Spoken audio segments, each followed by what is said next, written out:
Ok. Bon. La première partie au niveau de la transmission de la chaleur, bah, c'était les notions de base, c'était de savoir c'est quoi la chaleur, le débit, etc. Maintenant, vous, ce qui vous intéresse, c'est que comment la chaleur va se transmettre. Mettons que je dessine une pièce. Donc ça, c'est une pièce.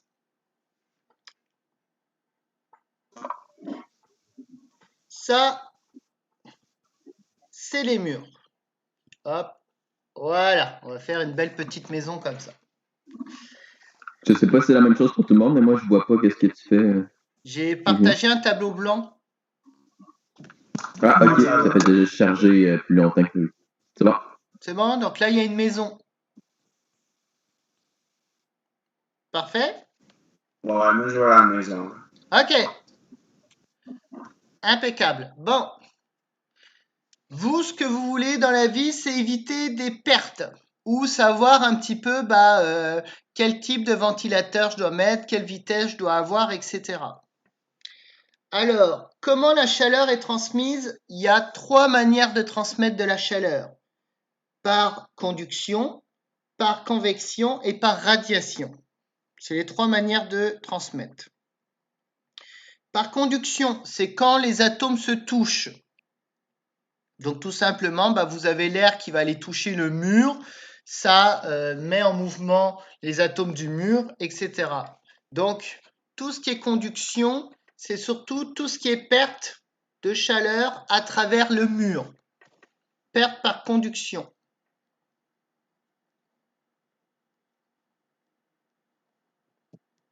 Bon, oups. Donc ça, c'est de la conduction. Vous devez être capable d'aller calculer les pertes par conduction. Les pertes par conduction, vous avez ce calcul-là. Donc la puissance que vous perdez par conduction, ça va être égal à K. K, c'est quoi? C'est une constante de conductivité thermique.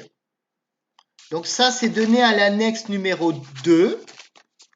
Et ça représente est-ce que votre matériau, est-ce qu'il est bien isolant ou pas. Voilà, donc c'est la constante d'isolation de votre matériau.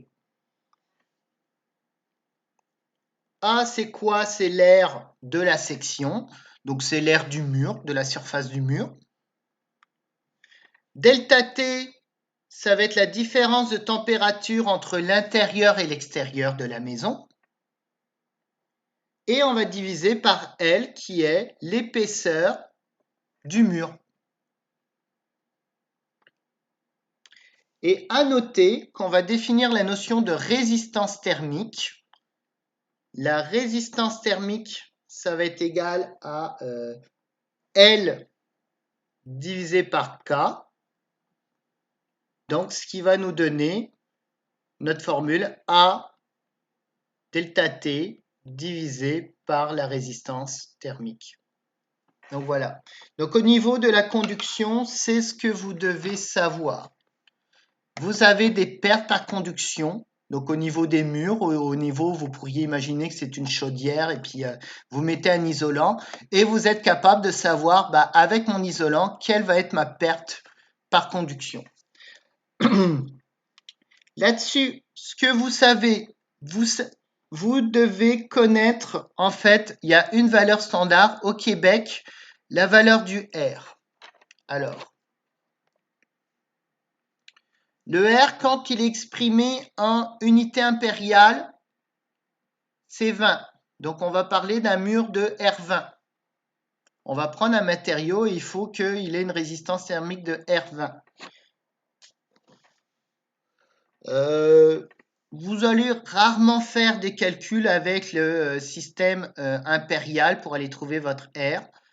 Vous, ce que vous allez faire, un R20, ça correspond à un R en unité internationale, donc on a ce qu'on appelle le RSI, qui vaudra 3,5.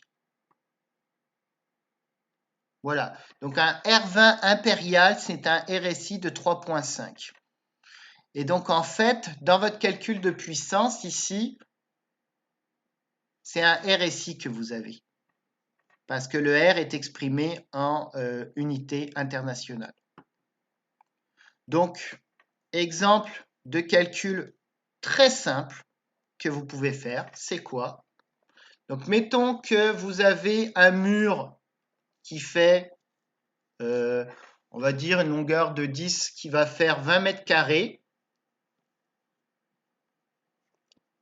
Vous avez un RSI de 3,5 parce que c'est le standard.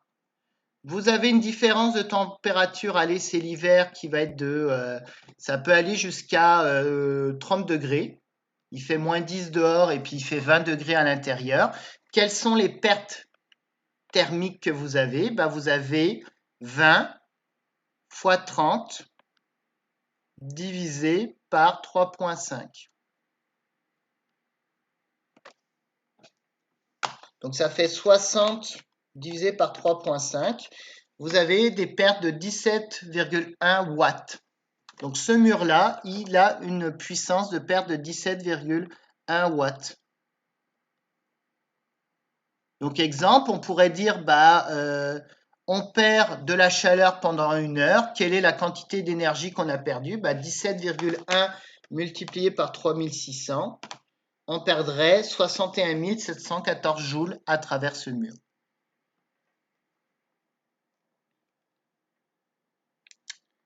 Est-ce que ça va pour tout le monde, ça? Moi, j'ai une question. Oui. En K, là, c'est quoi? Mettons, K puis A, là, c'est 20. Alors, le K, tu vas voir ton annexe numéro 2. Le K, c'est une propriété de ton matériau. En fait, c'est quoi? C'est son coefficient d'isolation. Est-ce qu'il est capable de bien isoler ou pas? Donc, qu'est-ce qu'on regarde? Page 66. En fait, on veut savoir est-ce que mon matériau va être capable de bien conduire de la chaleur ou pas. Donc, si on regarde la page 66, on voit que l'aluminium, il a un coefficient K qui vaut 240. Est-ce que tu vas utiliser un mur d'aluminium pour isoler? Non. Non, parce que l'aluminium, ça conduit de la chaleur. Par contre, si je regarde mon béton, il a 0,9. Est-ce que ça va bien conduire la chaleur? Non. Non, donc est-ce que je vais utiliser un mur de béton? Oui. Voilà. Donc si vous regardez vos isolants, le ciment et le béton, ça isole bien. Le verre, ça isole. L'eau est un excellent isolant. Et le meilleur isolant possible, c'est l'air sec. L'air est un excellent isolant. Donc souvent, on met des couches. Quand vous prenez des vitres, par exemple 3 couches, qu'est-ce que vous avez? Vous avez 3 couches de verre avec 2 couches d'air entre vos vitres. Pourquoi? Parce que c'est un excellent isolant. Plus le K est petit, plus c'est un excellent isolant. Voilà que représente le K. Maintenant, le A. Le A, c'est l'air de la section. Donc, si tu as un mur qui fait 10 mètres sur 2 mètres de haut, l'air, c'est 10 fois 2, ça fait 20 mètres carrés. Pourquoi le K, tu l'as pas mis dans la formule? Il n'est pas dans la formule? Si, il est là. K fois A fois la différence de température divisée par l'épaisseur. Maintenant, alors, regarde, qu'est-ce qu'on a dit? Au lieu d'utiliser le K et l'épaisseur, ce que tu peux faire, tu peux aller utiliser ce qu'on appelle la résistance thermique. Et la résistance thermique, c'est défini, donc c'est ici. C'est R est égal à l'épaisseur divisé par K. Donc quand tu achètes un matériau, il va avoir une valeur K qui dépend de sa nature et il va avoir une valeur d'isolation qui dépend de son épaisseur. Plus c'est épais, plus ça isole. C'est vrai. Voilà. Donc si tu prends du béton, tu mets une grosse épaisseur, bah, la résistance thermique va augmenter.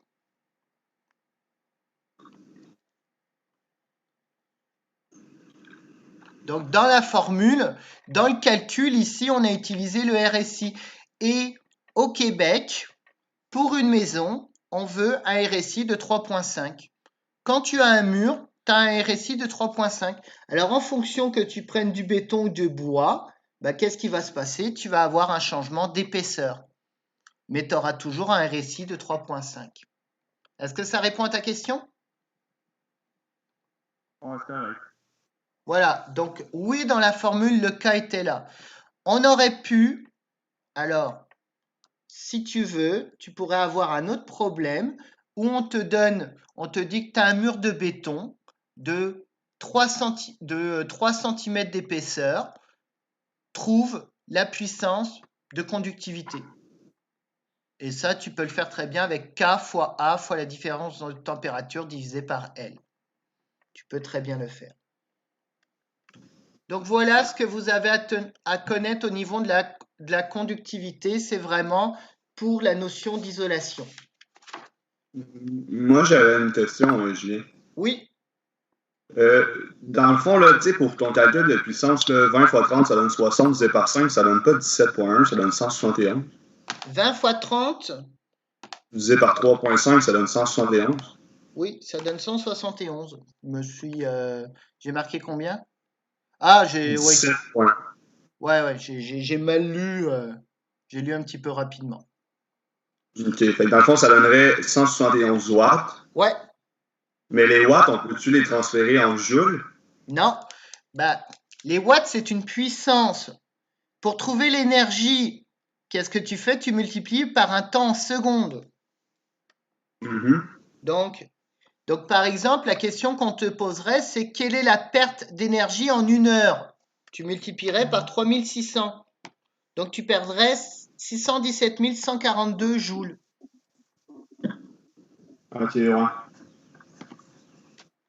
Dans le fond, le 171 watts, tu le multiplies par 3600 secondes, ça va te donner tant de joules par heure, dans le fond. Exact. OK. On parle toujours Dans le de fond, des puissance. watts, c'est des joules par seconde. Oui, Ça? des watts, c'est des joules par seconde. Ça, c'est primordial que vous sachiez que des watts, c'est des joules par seconde. Dans une machine, dans n'importe quoi, ce qu'on vous donne, c'est la puissance. Sachant la puissance, vous multipliez par le temps et vous trouvez votre perte. Si on marque joule par seconde, ça c'est correct aussi, ou on est obligé de marquer le watt? Joule par seconde, c'est correct, mais ce qu'on utilise tout le temps, c'est des watts. Okay. Donc oui, c'est correct, mais partout, tu vas retrouver, c'est des watts. Donc les watts, c'est primordial. Ok. On peut effacer ceci. Donc voilà la notion de conduction. Vous avez un excellent exemple que c'est au niveau... L'exemple 2.12 que je vous ai fait en vidéo est un excellent exemple de conduction que je vous inviterai à aller voir. Et c'est un excellent exemple, c'est ça qu'on va vous demander au niveau de la conduction à l'examen. Bon, ok. Donc maintenant, on vient de voir les pertes par conduction. Maintenant, par convection, qu'est-ce qu'on a? Vous allez utiliser des ventilateurs, vous allez utiliser des échangeurs d'air, etc. Eux, le but, c'est faire quoi? C'est de propulser de l'air chaud. Mais que fait l'air chaud? Il monte. Et pendant ce temps-là, l'air froid va descendre. Donc ça, c'est la convection. L'air chaud monte, l'air froid descend, dû au changement de masse volumique. Quand la température augmente, la masse volumique diminue, donc ça flotte un peu plus. Bon. Vous, ce que vous voulez éviter, c'est que finalement, que va faire une thermopompe, un climatiseur, un échangeur d'air? C'est que ici, lui, il va aller propulser On va le recharger.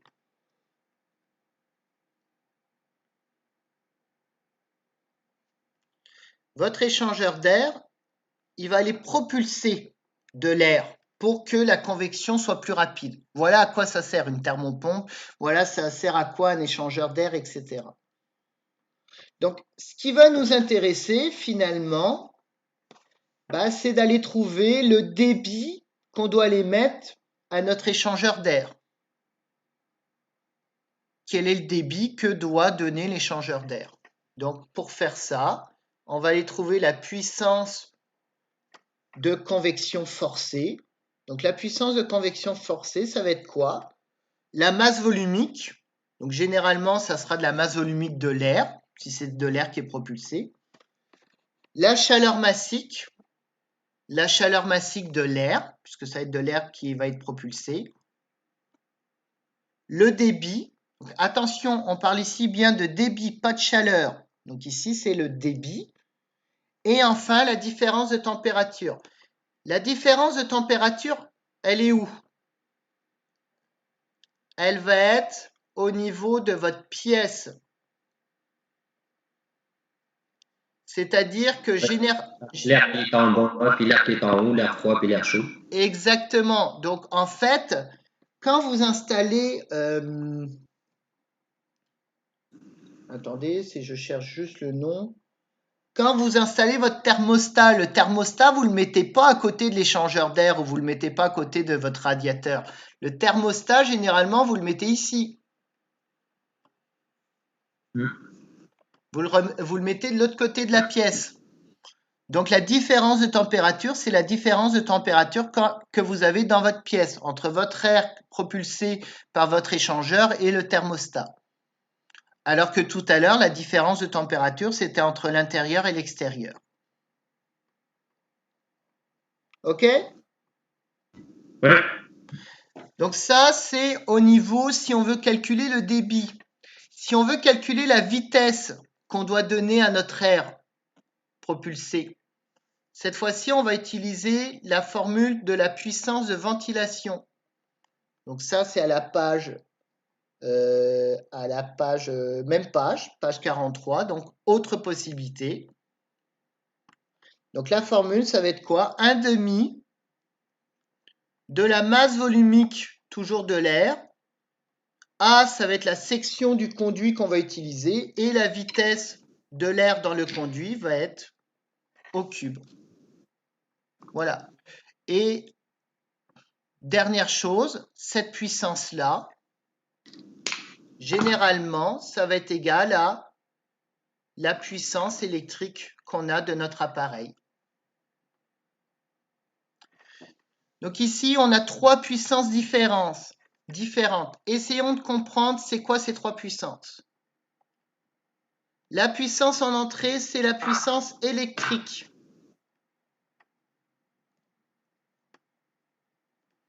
Donc, la tension fois le courant, c'est la puissance de votre appareil de manière électrique. Ensuite, il va aller à un ventilateur. Le ventilateur, ça va être la puissance cinétique. On a déjà vu, l'énergie cinétique, c'est 1/2 de la masse fois la vitesse au carré. Ici, la puissance va être exprimée comme ceci. Donc, on va exprimer la puissance en fonction de la vitesse. C'est une puissance qui est cinétique. Et enfin, cette puissance cinétique va être transmise et on va voir une puissance thermique ici.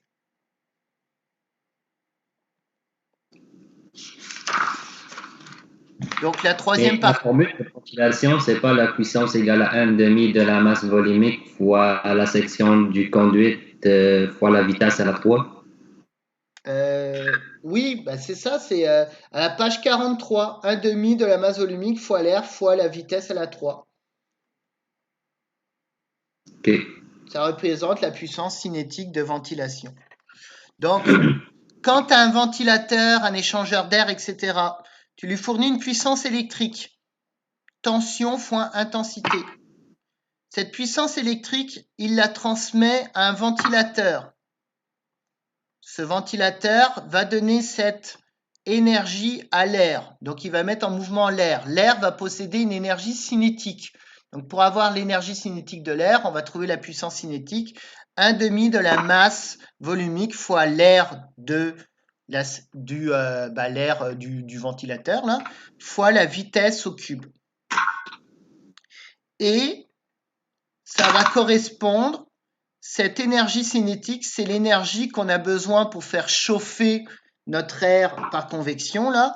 Donc, l'énergie thermique va être donnée par la puissance thermique, la masse volumique fois C, fois le débit qu'on a besoin, multiplié par la différence de température. Voilà les 4 puissances que vous allez utiliser. Puissance de conduction, puissance thermique de convection, puissance cinétique de ventilation et la puissance électrique. Il vous manque une puissance, c'est la puissance par radiation, sauf que cette puissance par radiation, elle dépend de la température puissance 4. C'est une puissance qu'on ne voit pas. Donc on ne voit pas la radiation infrarouge. On ne fait pas tout ce qui est la radiation infrarouge. Donc on ne vous ferait pas les calculs. Par exemple, vous avez un fil chauffant. Le fil chauffant, on ne vous ferait pas faire les calculs pour aller trouver la température puissance 4, à quelle température va être le fil. Pourquoi on ne vous la fait pas faire? Parce que tout simplement, c'est une puissance que vous pouvez facilement déduire à partir de la puissance électrique. Voilà. Donc la notion de puissance thermique dégagée à un fil, quelle va être la température d'un fil, ça on ne vous le fait pas. Vous n'en avez pas besoin pour le coup. C'est ce qui termine la partie, le module 2. Est-ce que c'est des choses que vous aviez déjà vues? Ben, il y a quelques affaires que oui, quelques d'autres que non. Comme le débit volumique, on l'a déjà vu. La masse volumique aussi, on l'a déjà vu. Bon, c'est ça. Le débit aussi, on l'a déjà vu. La fois la vitesse. C'est pas mal ça, je pense. C'est 3 affaires qu'on avait déjà vues. Ok.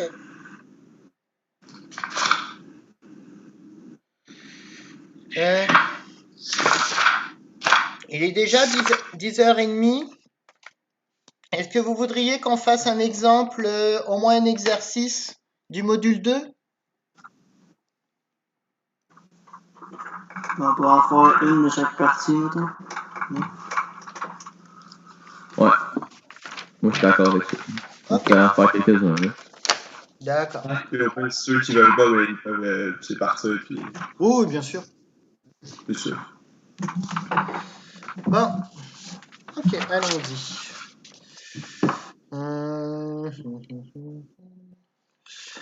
Donc, on va prendre les exercices du module 2.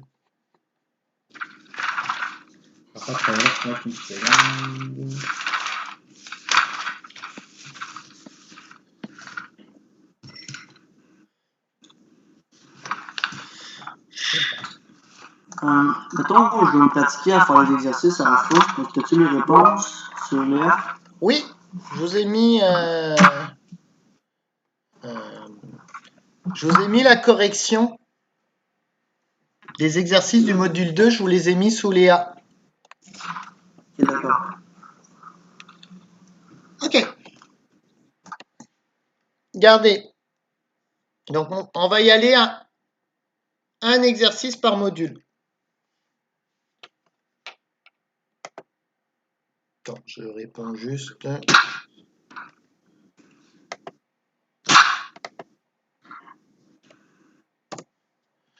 Alors, allons-y. Bon.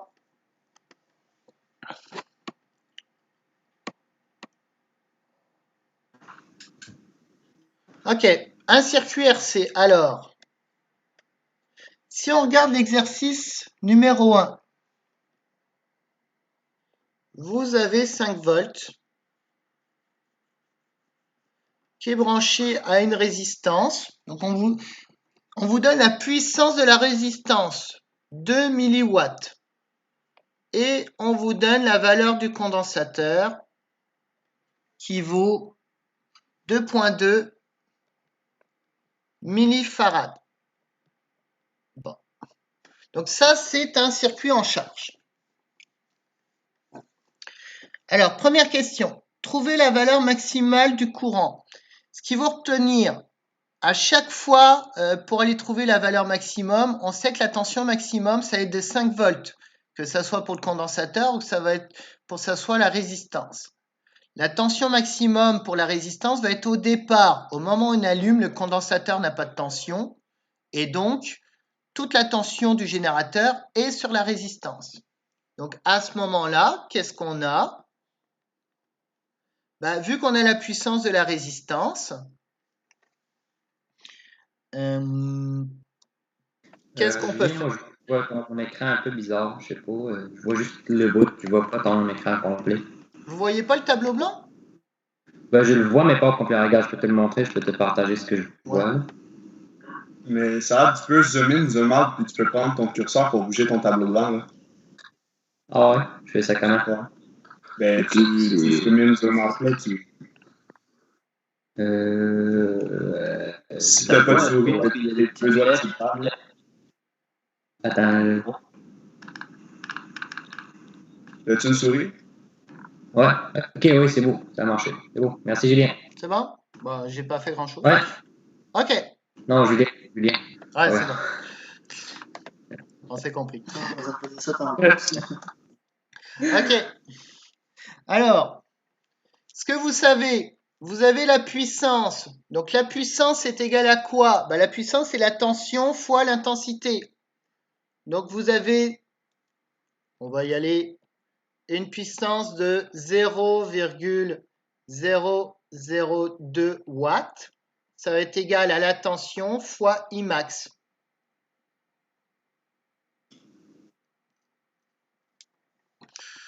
La tension sera maximum lorsque le courant sera maximum lorsque la tension sera maximum. Donc, on trouve un Imax qui vaut 0,02 divisé par 5.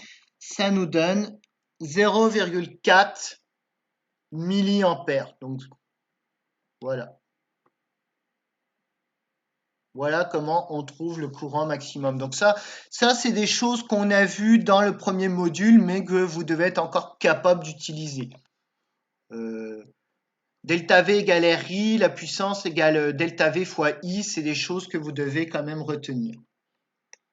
La valeur de la résistance, maintenant, une fois qu'on a le courant, delta V est égal à R fois I, donc 5 est égal à R fois 0,0004. Donc R vaudra 5 divisé par 0,004. On trouve 12,5 kilo-ohms. Donc 12 500 ohms. Bon, ça, c'était des calculs de module 1, mais que vous êtes tout à fait capable de refaire dans le module 2 en cas de besoin. Ça donne kilo-ampère, ça?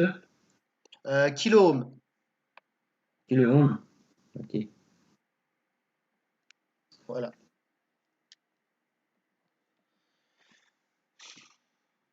Troisième question. La tension en bande du condensateur à T égale 10 secondes. Donc là, ça, c'est un petit peu plus touché. La tension du condensateur. Donc, le condensateur est en charge. Ça vaudra quoi? Ça vaudra la tension maximum. Donc, la tension du générateur, 5 volts. 1 moins exponentielle de... Il faut que j'arrive à bien faire mon exponentielle. Moins T sur RC. Comme vous avez la valeur de R et de C, et vous avez la valeur du temps, il suffit de remplacer. Donc, la tension du condensateur à 10 secondes. Donc, vous remplacez dans votre formule. Donc, c'est détaillé dans la correction. Là, je ne vais pas le détailler, j'ai du mal à écrire. Donc, ça fait 5 fois 1 moins exponentielle de moins 10 divisé par la résistance, donc 12,5 fois 1000. multiplié par le condensateur fois 2,2 divisé par 1000. Donc en fait, ça fait 12,5 fois 2,5. Donc vous allez trouver une tension qui vaut 1,52 volts. Et le RC, on l'a trouvé où? Le RC, vous avez la valeur de la résistance que vous avez trouvée dans la question 2 et vous avez la valeur du condensateur qui vous est donnée dans l'énoncé. C'est la résistance. 2,2. Ouais. Donc, RC, c'est 12,5 fois 1000 multiplié par 2,2 divisé par 1000 en utilisant les bonnes unités.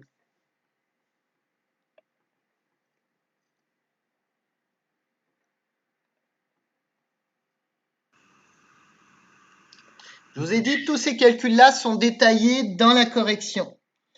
Pour trouver la tension aux bornes de la résistance au même moment,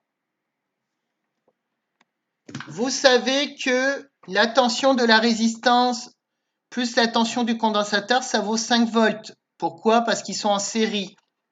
Donc, la tension de la résistance à 10 secondes, c'est écrit très très mal, ça va être égal à 5 moins 1,52. Donc, vous trouvez une tension qui vaut 3,48. Voilà. Oh. Pour le prochain exercice, je vais vous partager Paint. Je trouve que ça écrit beaucoup mieux que ça. Là. Je vous partagerai Paint au prochain exercice. Et enfin, la question, le moment où le courant sera de 0,1 mA. Alors, comment vous trouvez ça? La formule du courant, vous la connaissez. Donc, le courant en fonction du temps, c'est le courant maximum, Imax, que vous avez trouvé, multiplié par exponentielle de moins T divisé par RC. Ah! RC.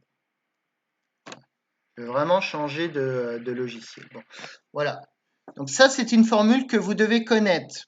L'intensité en fonction du temps, c'est Imax exponentielle de moins T divisé par RC. Et donc, vous remplacez. Donc ici, ça fait 0,1 mA. Vous pouvez laisser en milliampères, c'est pas un problème. Imax, on l'a trouvé, ça fait 0,4. Ça ne veut plus écrire.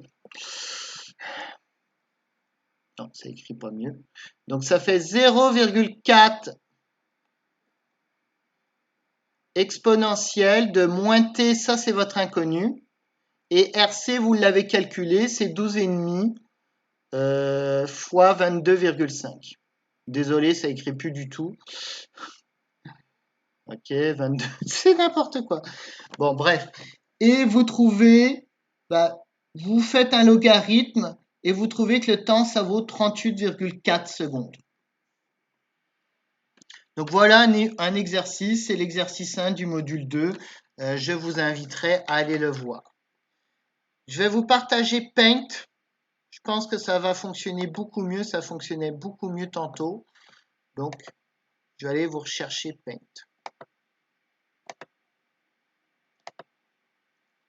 Voilà, parfait. OK.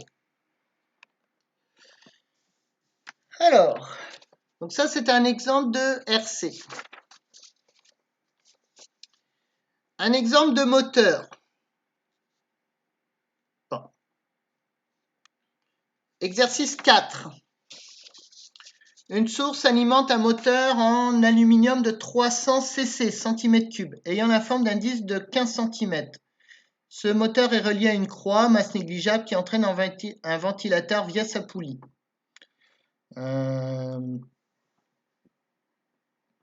Voilà. Les pales du ventilateur ont une masse négligeable et un rayon de 60 cm. Bon, qu'est-ce que ça veut dire?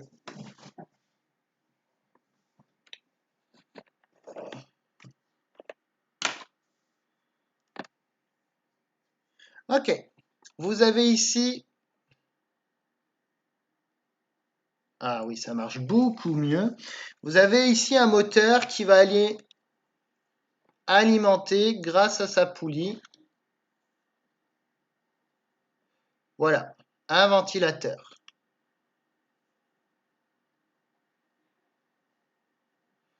Voilà. Et là, on a notre moteur. Bon. Première question. Donnez l'énergie cinétique de rotation du moteur.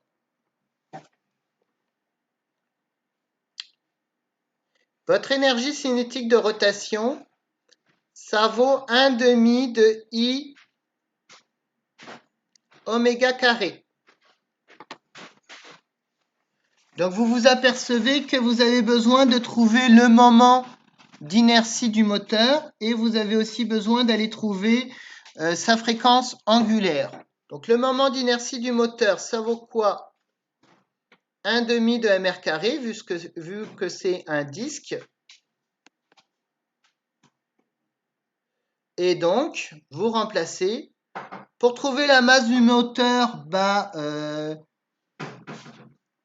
vous avez besoin de faire la masse volumique du moteur, donc 2,7 kg par litre, et vous transformez des centimètres cubes en litres. Donc des centimètres cubes en litres, 300 centimètres cubes, ça fait 0,3 litres.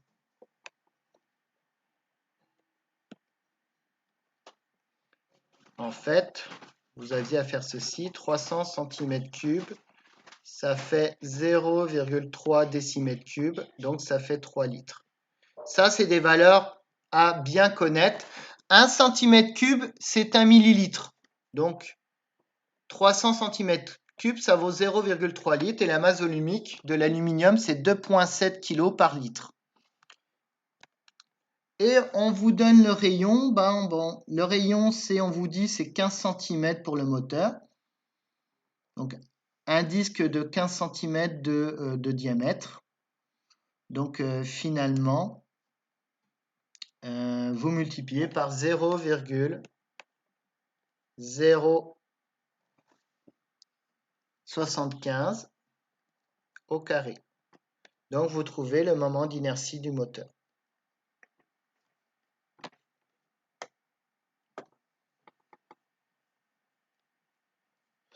Donc, le moment d'inertie du moteur vaut 0,0023. Et un moment d'inertie, c'est des kilogrammes mètre carré. Mais Julien, c'est quoi le 0,075? Ça, c'est le rayon du moteur. Et on vous dit que le moteur, c'est un disque de 15 cm de diamètre. Ah, ok, ouais. Donc, c'est juste ça. Maintenant, pour trouver votre oméga, le oméga, on vous dit, c'est 200 tours par minute. Vous multipliez par 2pi, vous mettez les tours en secondes. Ça va vous donner 20,94 rad par seconde. C'est 200 tours par minute. Comment on a fait ce calcul? On a fait 2pi fois la fréquence. Donc ça nous a donné des rads par minute. On a divisé par 60, ça donne des rads par seconde. À partir de là, on fait le 1/2 de I oméga carré, et ce qui va aller vous donner une énergie cinétique de 0,5 joules.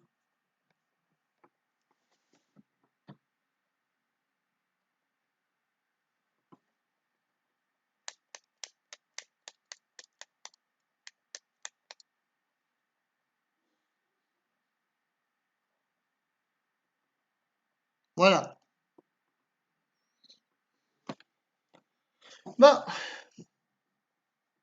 Donc là, c'était pas mal la question la plus difficile en fait, celle-ci. Deuxième question. Trouvez la vitesse linéaire de la courroie. Beaucoup plus simple.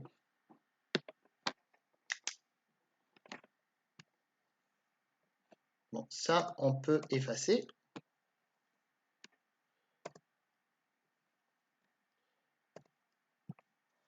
On va garder la valeur de oméga. La vitesse linéaire, c'est R fois oméga.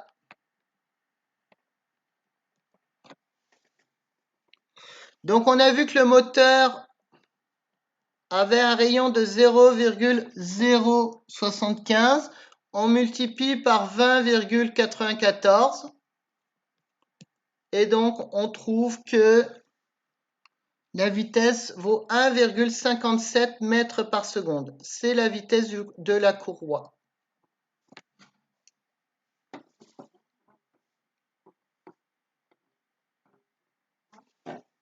Ça va pour ça?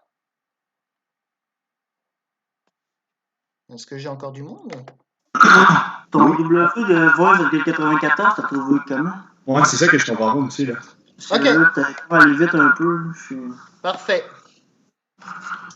On va revenir un petit peu sur le W. On sait que la vitesse angulaire,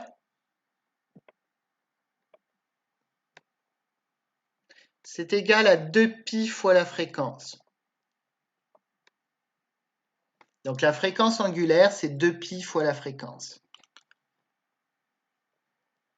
On a une fréquence de 200 tours par minute.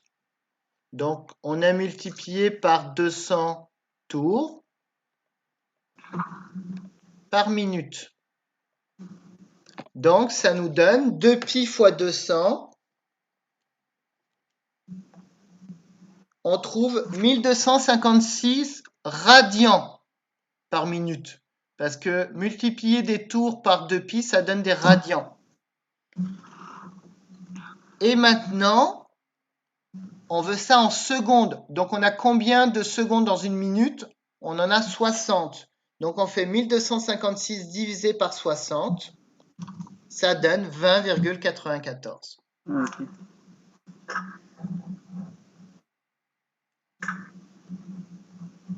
On multiplie ce résultat par le rayon du moteur.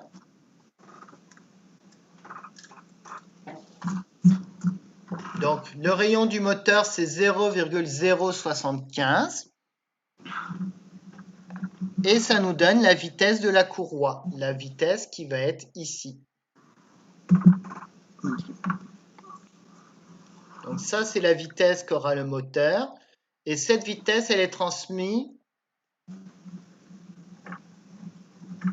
au ventilateur. Donc la vitesse de rotation des pales du ventilateur. La vitesse de rotation, c'est quoi? C'est en rad par seconde. Qu'est-ce qu'on fait? Ça, je peux effacer. Donc on a 1,57. On va juste le retenir.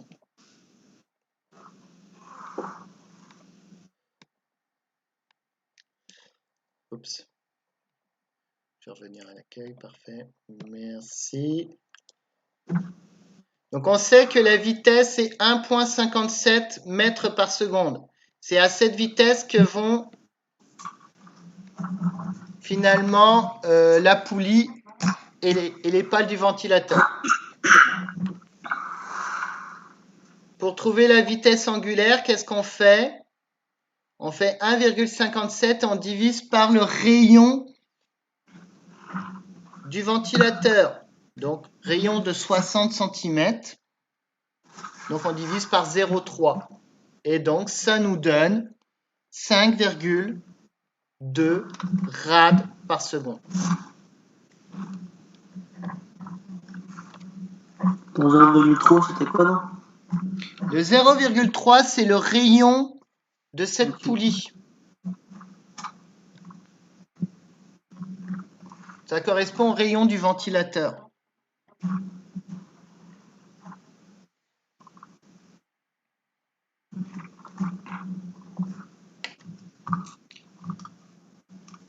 Dernière question.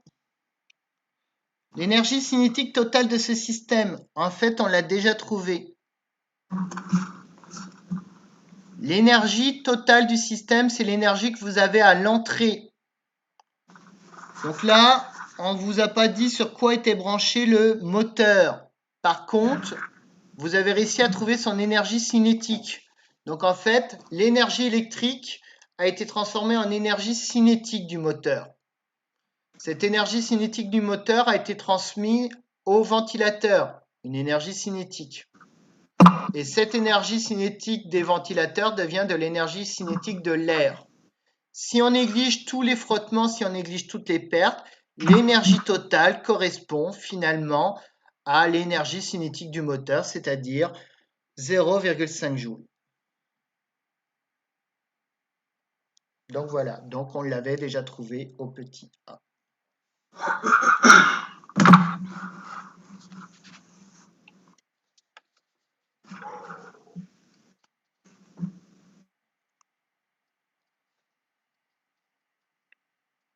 C'était quoi la réponse du A? 0,5 joules.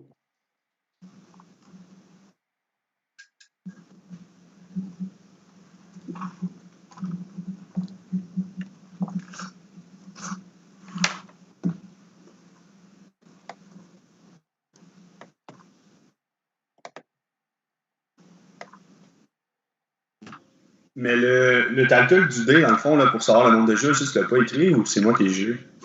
Non, je ne l'ai pas écrit, tout simplement. Pourquoi? Parce que le D, c'est la même réponse qu'au A. Je te lis la réponse que j'ai marquée sur la correction que vous avez sous Léa. Ouais.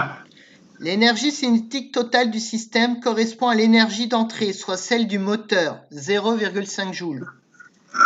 Cette énergie sera transmise à la courroie puis au ventilateur qui la transforme en énergie cinétique de l'air.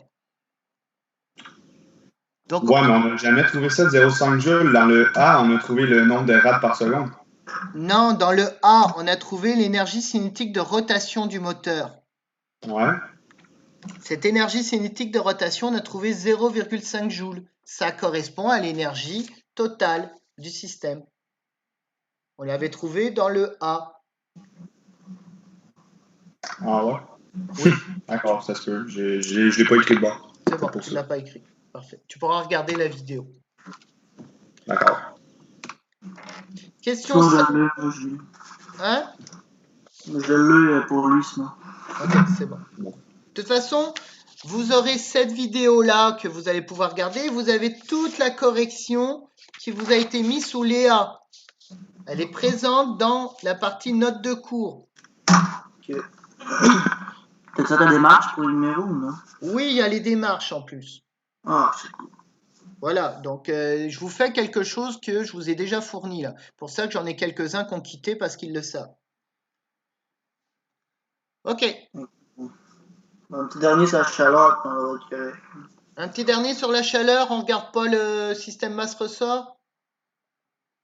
Ah, ben, je savais pas qu'il restait deux, mais vas-y. Bon, parfait. Système masse-ressort très rapidement. Je vais pas le faire en entier, c'est le numéro 5. Je vais faire les deux, trois premières questions. Qu'est-ce qu'on va vous fournir dans un système masse-ressort? On va vous fournir les oscillations. Donc, on peut vous fournir ceci.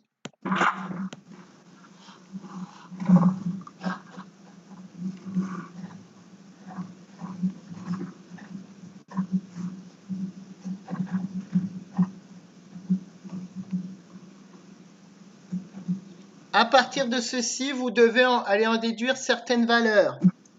L'amplitude, là voilà, l'amplitude 0,005 mètres.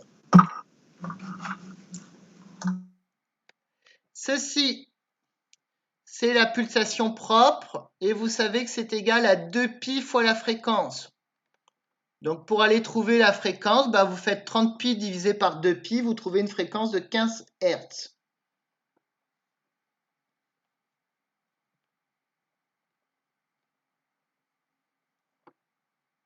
Voilà, vous trouvez 15 Hz. On vous demande d'aller trouver la période. La période, c'est l'inverse de la fréquence. Donc, vous trouvez 0,067 secondes. On vous demande de trouver la position initiale. Vous faites en 0, ce qui va vous donner 0,005 sinus de moins pi sur 2. Sinus de moins pi sur 2, ça vaut moins 1. Donc, la position initiale, c'est moins 0,005 mètres. Etc., etc.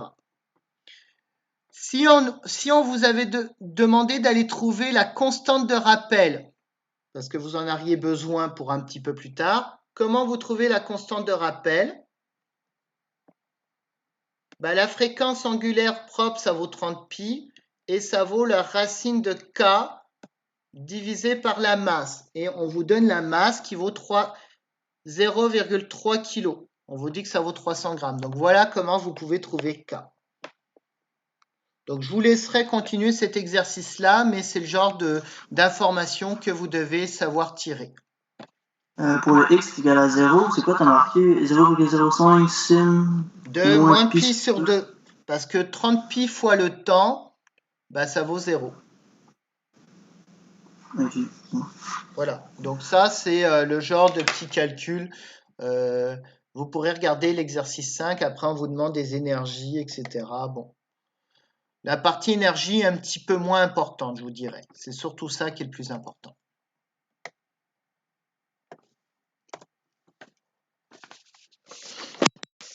Dernier problème. Allons-y avec la bouilloire, avec le numéro 6. Il est vraiment bien celui-là. Il est très bien, il n'est pas trop long.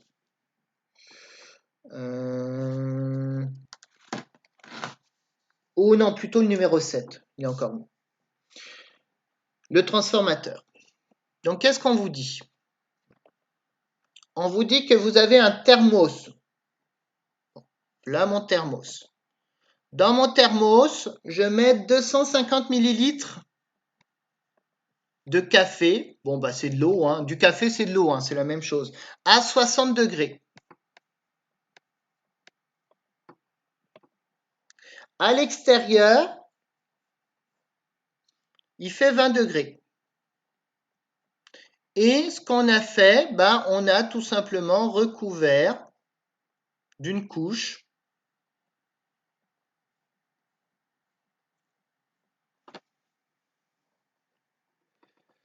donc on a recouvert d'une couche notre thermos. C'est une couche d'air de 2 cm qui va nous servir d'isolant. Et on nous dit, donc on nous donne les dimensions. Ici, il y a une hauteur de 22 cm. Puis là, on a un diamètre de 8 cm. Parfait. Première question. La puissance transmise par conduction. Alors, la puissance transmise par conduction, ça vaut quoi? Ça vaut K, A, L, multiplié par la différence de température.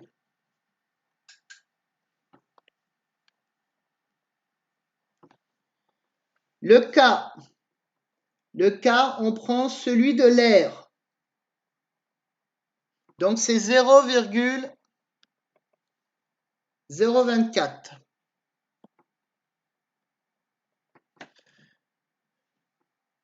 L'épaisseur, on nous la donne, c'est 0,02 mètres. Ça, c'est l'épaisseur. Pour l'air, alors l'air, c'est un petit peu plus difficile. L'air, c'est l'air d'un cylindre. Donc, la face de côté, ça vaut 2 pi RH. Donc, le périmètre fois la hauteur du cylindre. Et les deux faces du dessus, donc la face qui est ici, puis la face qui est là, donc on en a deux. C'est des faces de cercle, donc c'est pi r carré. Donc pi r carré, c'est la surface d'un cercle. Le 2, c'est qu'il y en a deux. Donc voilà, donc si vous faites les calculs de l'air, c'est ça qui est un petit peu plus long, vous trouvez que ça fait 0,06 mètres carrés. C'est détaillé dans la correction. Donc, on va juste marquer ici fois 0,06534. Donc, c'est l'air. Et la différence de température, bah, c'est 60 moins 20. J'ai une différence de température de 40. Donc, on trouve une puissance qui vaut 3,1 watts. Vous avez une perte de 3,1 watts dans votre problème. Mais le divisé, là, on ne divise pas le K, le A par le L. Oui, c'est ce qu'on a fait. Ça, c'est le 0,024, c'est le K. Ouais. Le 0,06534, c'est le A, l'air. Ouais. Ouais. La différence de température, c'est 40. Ouais. Et on divise le tout par 0,02. Ok, je savais plus si c'était on divise le tout ou si c'était juste le 0,024 que je suis un peu mélangé là-dessus. C'est bon, merci. Non, mais diviser juste, c'est divisé par le tout. Tu as vu, j'ai rallongé le trait. Ouais, c'est ça, puis c'était juste à moitié. Puis là, en haut, il y avait juste le K et le A qui étaient avec la barre, le trait, au fond. Là. Ouais, mais là, c'est correct. Question. C'est maintenant, on veut savoir en 15 minutes de combien de degrés l'eau diminue, le café diminue de température. Alors, regardez bien. Je vais juste effacer ça. Juste une question pour le A, c'est comme l'air de la surface de la bouilloire, tout le contour de... Ouais. Donc le contour, si tu regardes le contour, c'est 2πr le périmètre fois la hauteur. C'est un cylindre. C'est un cylindre et tu rajoutes les deux faces, la face du haut, la face du bas. Ah, ok. Voilà, c'est le 2πr carré. Alors des fois, tu peux les négliger, ces petites faces-là. Hein, quand tu as une grosse chaudière et puis que la face du haut, la face du bas est très petite, tu peux les négliger. Mais pourquoi les négliger quand on peut les calculer? Donc voilà. Maintenant, alors, notre perte, c'est 3,1 watts. Pour être précis, on a une perte de 3,136 watts. Donc, en 15 minutes, donc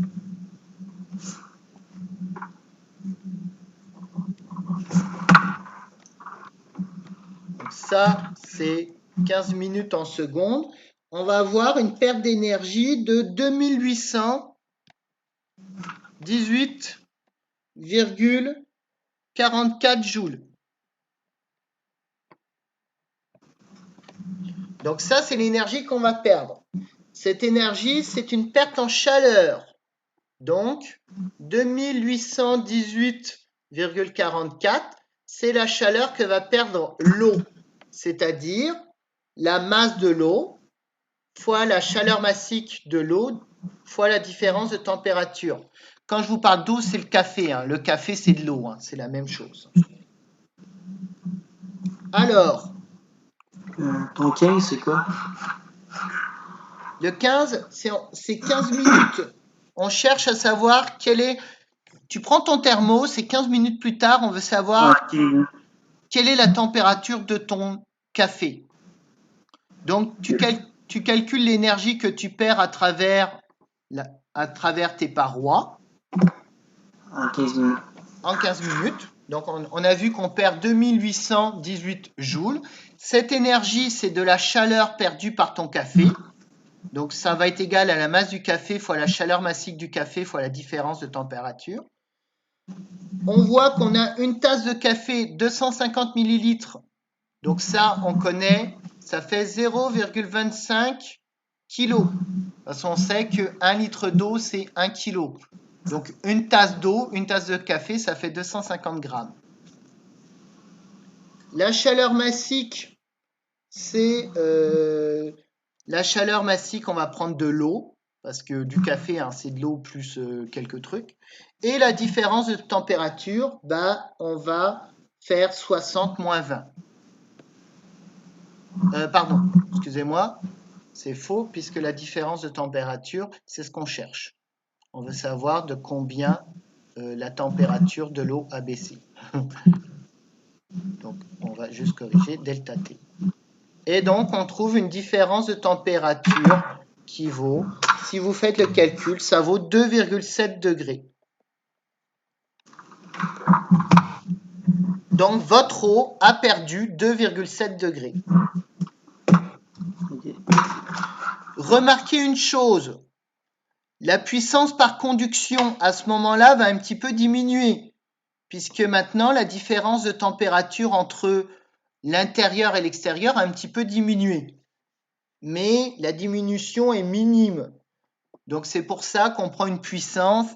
Cette puissance de conduction, ça reste valable tant qu'on a une différence de température de quelques degrés seulement. Mais on ne pourrait pas aller jusqu'à 20 degrés. Parce que la puissance, si votre eau est rendue à 22 degrés puis que votre extérieur est à 20 degrés, la puissance de conduction, la puissance de perte, elle va être un petit peu plus petite. Mais ça, on ne rentre pas dans ces détails-là. Pour vous, la puissance, elle reste constante.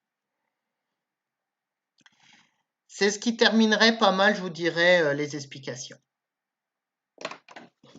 Ouais, ça a bien du bon sens, je pense. Ouais, donc j'arrête.